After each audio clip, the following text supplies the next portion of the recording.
हाय, नमस्ते, प्रणाम। मैं निर्मला मौर्य आप सभी का अपने निर्मला ऑफिशियल यूट्यूब चैनल में स्वागत करती हूँ। और आप सभी लोग कैसे हैं? आशा करते हैं सभी लोग अच्छी हों, स्वस्थ हों, मस्त हों अपनी अपनी लाइफ में। तो एक छोटा सा प्यारा सा गणेश चतुर्थी का गीत सुनाते हैं आप सभी को, और कमेंट में ज़रूर की बताइए कैसा लगा हमारा गणेश चतुर्थी का गीत आप सभी को।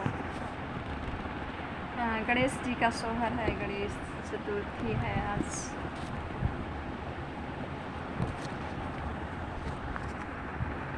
कि गिरजा के जन में हरिलवा, कि गिरजा के जन में ललनवा चतुर्थी के भादो महीनवा।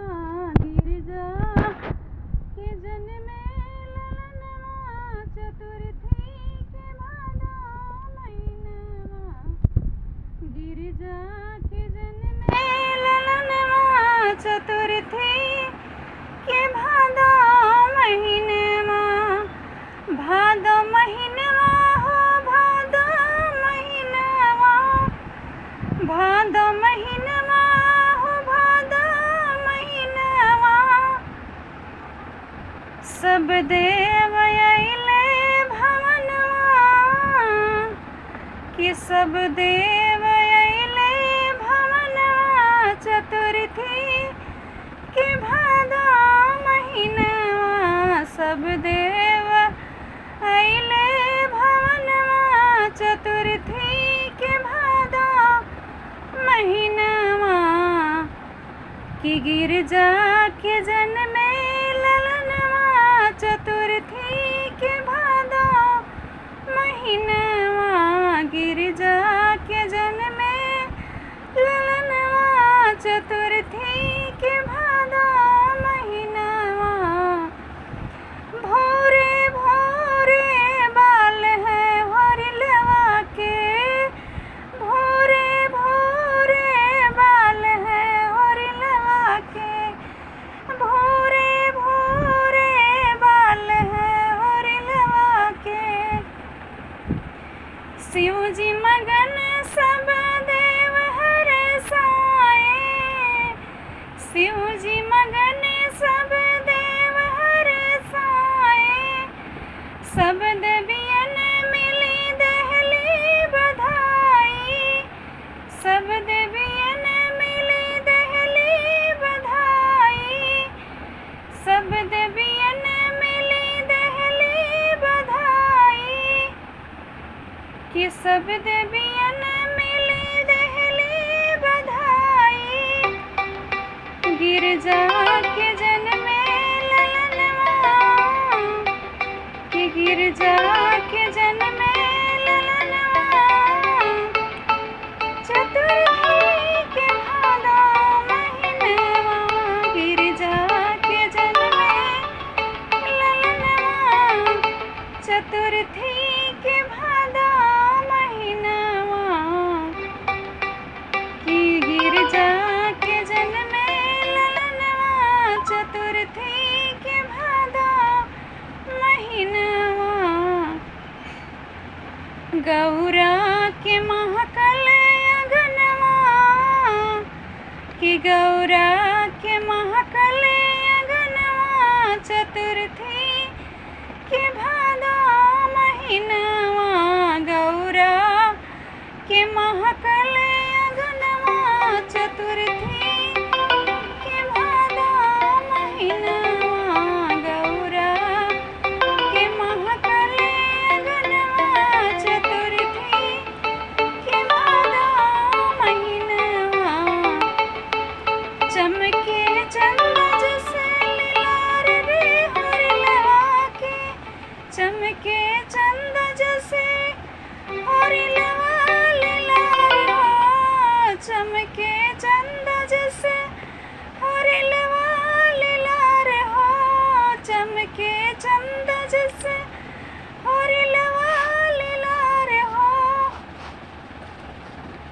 कि गणपति गजानन में, कि गणपति गजानन विनायक, कि गणपति गजानन विनायक। सब देवता से पहले पूजाले, सब देवता से पहले पूजाले, सब देवता से पहले पूजाले, पहले पूजाले हो, पहले पूजाले। बप्पा के पूजे जहनवा, कि बप्पा के पूजे जहनवा, कि बप्पा के पूजे जहनवा। चतुर्थी के भादो महीनावा, बप्पा के पूजे जहनवा। चतुर्थी के भादो महीनावा। गिरजा के जन्मे ललनवा, चतुर्थी के भादो महीनावा। बप्पा के जन्मे ललनवा, चतुर्थी के भादो महीनावा। चूमे सब बार बार अरे होरिलवा के भैया, चूमे सब तो बार बार रे होरिलवा के भैया। चूमे बार बार सब होरिलवा के भैया। पवली खुशी आज असली खजनवा, पवली निर्मला आज असली खजनवा। कि पवली निर्मला आज असली खजनवा। गौरी शंकर के सुमनवा, कि गौरी शंकर की लागन ले सुमनवा। कि गणेश चतुर्थी के दिनवा, गौरी शंकर करे सुमिरनवा। कि गौरी शंकर करे सुमिरनवा। चतुर्थी के भादो महीनावा, गौरी शंकर करे सुमिरनवा। चतुर्थी के भादो महीनावा। जय हो गईले सपनवा, कि पूरा हो गईले सपनवा। चतुर्थी के भादो महीनावा। कि पूरा होई गईले सपनवा,